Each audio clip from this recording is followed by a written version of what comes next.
एक समय की बात है। एक गांव में सफेद साड़ी वाली चुड़ैल का आतंक था।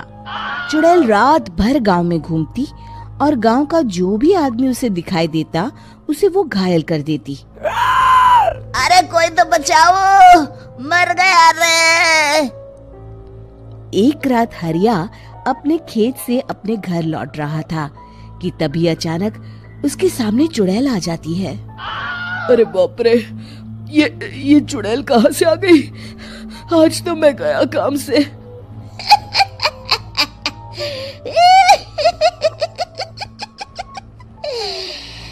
आज मुझे मेरा शिकार मिल गया। अरे चुड़ैल दीदी, मुझे छोड़ दो। जैसे ही चुड़ैल हरिया की तरफ बढ़ती है, हरिया वहाँ से भाग जाता है और अपने घर के दरवाजे पे पहुँचता है। अरे भगवान, जल्दी से दरवाजा खोलो, मेरे पीछे चुड़ैल पड़ी है। हरिया की पत्नी जल्दी से दरवाजा खोल देती है। अरे आप इतना हाफ क्यों रहे हैं? अरे मेरे पीछे चुड़ैल पड़ी है, आज तो मैं बाल बाल बच गया। जल्दी से सभी दरवाजे और सभी खिड़कियों को बंद करके बत्ती बुझा दो। तभी चुड़ैल हरिया के घर के पास पहुंच जाती है। अरे वो आदमी कहाँ गायब हो गया? मैं भी देखती हूँ आखिर कब तक बचेगा। मैं अपने शिकार को इतनी आसानी से नहीं छोड़ती।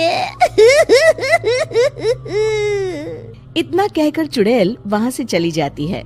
वहीं दूसरी तरफ हरिया और उसकी पत्नी दोनों अपने घर की खिड़की से ये सब देख रहे होते हैं। अरे बाप रे, ये तो बड़ी डरावनी चुड़ैल थी। अगले दिन ये बात आग की तरह पूरे गांव में फैल जाती है और धीरे धीरे लोग चुड़ैल के डर के मारे शाम होते ही अपने घरों से बाहर निकलना बंद कर देते हैं। कुछ दिनों के बाद भाई, मैंने तो इस चुड़ैल के डर के मारे रात को अपने खेतों को पानी देना बंद कर दिया है। कहीं मेरी फसल सूख गई तो मैं तो कहीं का नहीं रहूंगा। साहूकार का कर्जा कैसे चुकाऊंगा? अरे भाई, पूरे गांव वालों का यही हाल है। पता नहीं ये चुड़ैल हमारे गांव में कहां से आ गई। फिर एक दिन गांव के पास वाली नदी के किनारे एक बहुत बड़े तांत्रिक के आने की बात कुछ गांव वालों को पता चलती है। वो लोग जाके ये बात गांव के मुखिया को बताते हैं। मुखिया जी, नदी के किनारे एक बहुत ही पहुंचे हुए तांत्रिक बाबा आए हैं। हमें उनसे मदद मांगनी चाहिए। मैंने सुना है वो बड़े बड़े भूतों और चुड़ैलों को अपने वश में कर लेते हैं। मुखिया जी सभी गांव वालों को लेकर उस तांत्रिक के पास पहुंच जाते हैं। ओम फट स्वाहा, ओम फट स्वाहा। तभी तांत्रिक अपनी बंद आंखों को खोलकर कहता है, क्या बात है? तुम सब लोग यहाँ क्यों आए हो? मुखिया जी उस तांत्रिक को सारी बात बता देते हैं। अच्छा, तो ये बात है। और तांत्रिक अपनी आंखों को बंद कर लेता है। मैं देख रहा हूँ तुम्हारे पूर्वजों ने बहुत पाप किए थे, जिससे ये गांव अब श्रापित हो चुका है। उसी के फल स्वरूप तुम्हारे गांव में चुड़ैल आई है। ये चुड़ैल बहुत खतरनाक है, ये किसी को नहीं छोड़ेगी। हे भगवान, मर गए रे, अब क्या होगा? तभी गांव के मुखिया जी कहते हैं, बाबा, इस चुड़ैल से हम सबको बचा लीजिए, कोई तो उपाय होगा। इसका सिर्फ एक ही उपाय है। सभी गांव वालों को बारी बारी हर दिन अपनी आधी फसल उस पहाड़ी के ऊपर बनी काली गुफा में छोड़ के आनी होगी। तभी उस चुड़ैल की भूख मिटेगी और श्राप का प्रभाव खत्म हो जाएगा और तुम सब जिंदा बच जाओगे। सभी गांव वाले उस तांत्रिक की बात को मान लेते हैं और वहां से चले जाते हैं। फिर अगले दिन से रोज उस गांव के लोग बारी बारी से अपनी आधी फसल उस काली गुफा के पास जाकर रखाते। कुछ दिनों बाद हरिया की बारी आती है। बाप रे, आज तो मेरी बारी है उस काली गुफा में जाने की। क्या करूं, वो तो बड़ी खतरनाक चुड़ैल है। मेरे तो हाथ पैर कांप रहे हैं।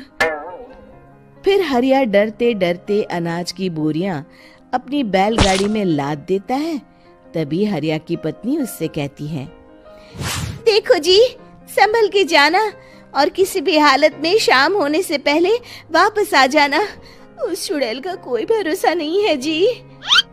हरिया बैलगाड़ी में बैठते हुए कहता है, भगवान, मैं क्या वापस आऊंगा? लगता है अब तो मेरी खबर ही आएगी। इतना कहकर हरिया वहां से चला जाता है। रास्ते में जंगल से गुजरते हुए हरिया की बैलगाड़ी का एक चक्का बड़े गड्ढे में फंस जाता है। हे भगवान, अब ये क्या मुसीबत है? हरिया नीचे उतर के पूरी ताकत से अपनी बैलगाड़ी को गड्ढे से निकालने की कोशिश करता है। बहुत देर मेहनत करने के बाद हरिया की बैलगाड़ी उस गड्ढे से बाहर निकल जाती है। हे भगवान, अब तो शाम होने वाली है। आज तो मैं गया काम से। जैसे तैसे हरिया काली गुफा में पहुंच जाता है। अरे मर गया रे, यहाँ तो चारों तरफ डरावना माहौल है। मैंने यहाँ आने में बहुत देर कर दी, कहीं चुड़ैल नाराज ना हो जाए। हरिया अनाज की बोरिया वहां रख के जैसे ही जाने लगता है, तभी उसे किसी के आने की आवाज सुनाई देती है। हरिया एक कोने में छुपकर अंदर देखने लगता है। चुड़ैल वहां आती है और फिर अपने चेहरे से नकली चुड़ैल का मुखौटा निकाल देती है। हरिया ये देख के हक्का बक्का रह जाता है। तभी चुड़ैल कहती है, भैया यहाँ आना। आज तो बहुत अनाज आया है, इसे मिलाकर अब हमारे पास ढेर सारा अनाज जमा हो गया है। कल ही हम इसे शहर में बेच आएंगे और माला माल हो जाएंगे। तभी अंदर से नदी के किनारे वाला तांत्रिक बाहर आता है। अरे, ये तो तांत्रिक बाबा है। हाँ, अब तो हम दोनों की जिंदगी मजे में कटेगी। गांव वालों को बेवकूफ बनाना इतना भी मुश्किल नहीं था। लोग तो तुम्हें सच में असली चुड़ैल समझते हैं। हाँ, तुमने सही कहा। अब ये गांव वाले चुड़ैल के डर से जिंदगी भर इस काली गुफा में अनाज पहुंचाते रहेंगे। अच्छा, तो ये बात है। ये दोनों पूरे गांव वालों को बेवकूफ बना रहे हैं।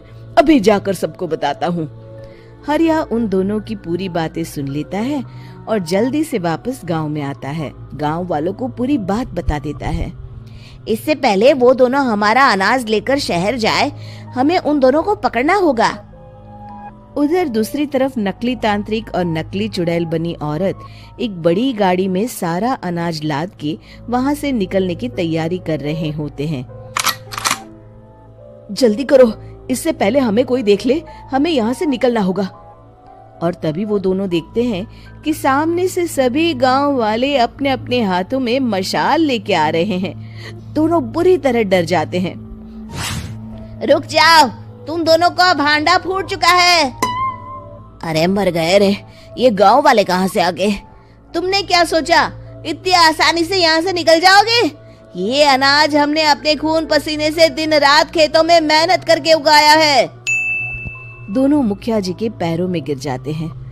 हमें माफ कर दीजिए, हम दोनों एक नंबर के कामचोर हैं। बिना मेहनत किए पैसे कमाना चाहते थे। हाँ, अब हम आगे से मेहनत मजदूरी करके पैसे कमाएंगे।